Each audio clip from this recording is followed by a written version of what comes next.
So if you watched the last few videos, you'll know I'm currently in Indonesia, hybrid training, building my brand Apex, and traveling and living away from Australia for the next 6 months straight, living a life I once only dreamed of. In this video, I'll share 5 vital tips to help you haul iron and hot planes that will alter your life trajectory. And hopefully these 5 tips have helped me so much, will help you on your journey to better yourself, make progress every day, banish your demons, and become the best athlete you possibly can, 24 hours at a time. 6 o'clock in the morning and I just woke up. Take a look out my window, watch the sun come up. Drink a coffee, listen to some. Travel is a very external experience.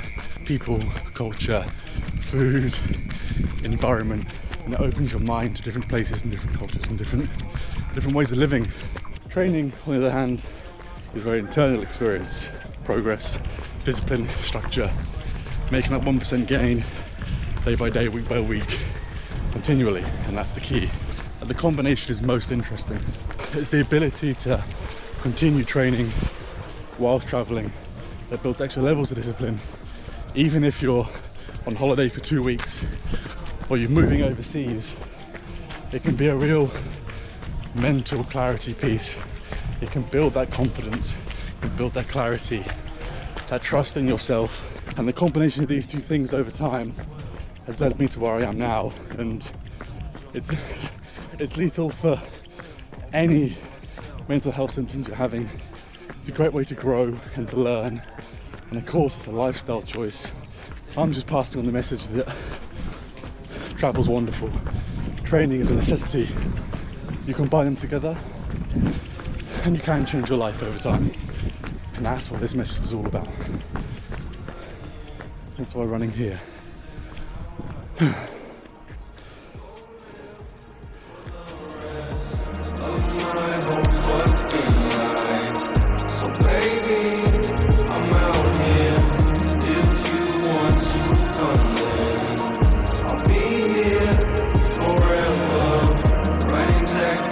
Yeah, tip number 2, maintaining muscle mass, and that comes through keeping protein as high as possible. So I found one of the hardest things with traveling or moving overseas is initially maintaining muscle mass, and that normally comes from getting enough protein. I think it's a mixture of just not having a normal structure, not cooking, not doing kind of normal food shops where you can kind of have enough protein-based foods around. I've been spending a lot of time just trying to make sure that I have my whey protein with me. I take a creatine mixture as well, and also L-carnitine tartrate, which is a real simple supplement that just helps ensure your body uses fat and fat cells as its primary source of energy before any kind of muscle fibers when you're digesting food or using energy or running or lifting. I've just basically asked this nice cafe here to just put 2 scoops of the protein in what is essentially a smoothie bowl, and that will get me 60 grams for the morning. As you guys know, it's about 1 gram per pound of body weight. I find when traveling you should do your best. Time for this smoothie bowl, and then I'll see if I can show you what I'm eating for the rest of the day as well, and other protein sources I'm getting. But for now, I'll catch you in a bit.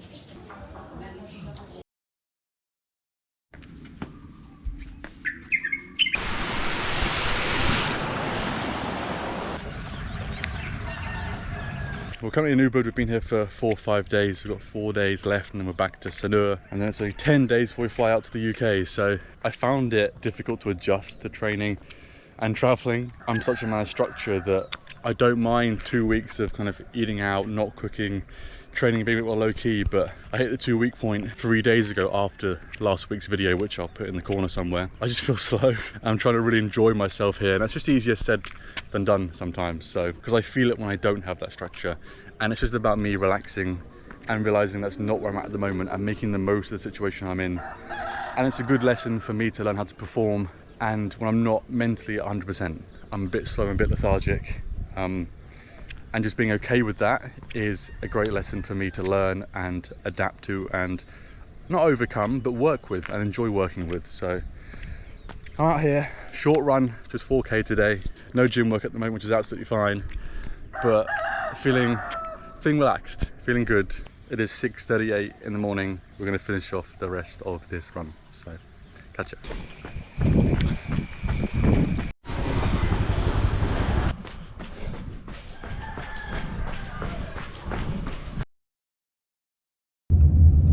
One of the most important things to remember as well when training and traveling is drinking enough water and hydrating properly, because often it's warm wherever you go, and even if it's cold, humidity levels can be quite low.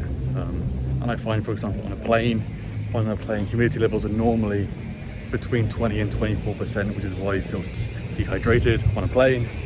So drinking enough water, drinking lots of water is key for maintaining energy levels, maintaining just kind of clear thoughts, helping making sure that you don't get headaches, helping digestion. Just gonna find some water. Luckily in Indo, water is cheap wherever you go, so I've just got our normal water. Try and find something with a plastic wrapping on top. This one's 70 cents. I get 2 of those for the road. And like, it's kind of, in Indonesia and a lot of Asian countries, you don't want to drink tap water, so bottled water is the way to go. And luckily it's cheap, so I'll pick up 2 bottles and then we're off to the gym.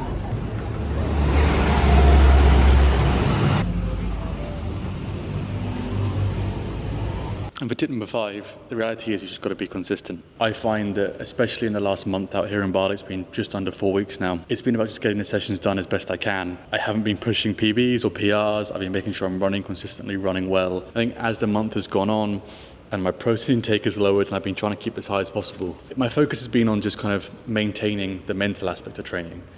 Ticking the box, slightly going through the motions, but in a way that I'm getting the most out of that training. I'm sweating through each session. I'm lifting well, but in short, intense bursts. And really it's just consistent session, time after time after time. So by all means, you can't travel and train at 110%. You can't be pushing PBs all the time. Flights, jet lag, food, water, the environment has such an impact. Sometimes you've got to turn up, get the session done, and enjoy that session and do the best you can. And this has been the case for the last 12 years. Training has been a mental health game. Like the physical side of it, how strong I am, how fast I am, how powerful I am, is a fantastic upside, but I train to be mentally strong and calm and at peace. And so that's why consistency and managing my expectation on consistent training is just the core part of training and traveling. And it's why it's the final tip. You must enjoy what you're doing, get the most from it mentally. The physical side, you'll keep going, you won't lose long-term performance. It's about doing the best you can with what you have, day in, day out, consistently. And that's my way. It's the way I think is best long-term. And I hope for you, it can be helpful in managing wherever you are, traveling long-term, backpacking, moving overseas. That consistency is always the goal. That's 5 tips for training and traveling. But on Thursday, so it's Tuesday today, we fly out back to the UK. I haven't been home in a year and a half. So I get to see my family, my friends. I'm back there for 2 weeks, and then a big trip to Europe for 3 weeks, and then in the UK for a number of months after that, running the business. So, and the next vlog will be coming from you from a plane from Singapore to London. So I'll catch you next one. Thank you for watching. Don't feel like subscribing, just tell a friend that I'm here. Ask them to watch your video, ask them to comment and come say hello. Thank you guys as ever, and now it's time for a quick stretch, an easy leg session, and then probably a nice relaxed dinner down on the seafront. Catch you in the next one. 6 o'clock in the morning and I just woke up. Take a look out my window, watch the sun come up. I drink a coffee, listen to songs, and I go work out. Then I jump into the ocean to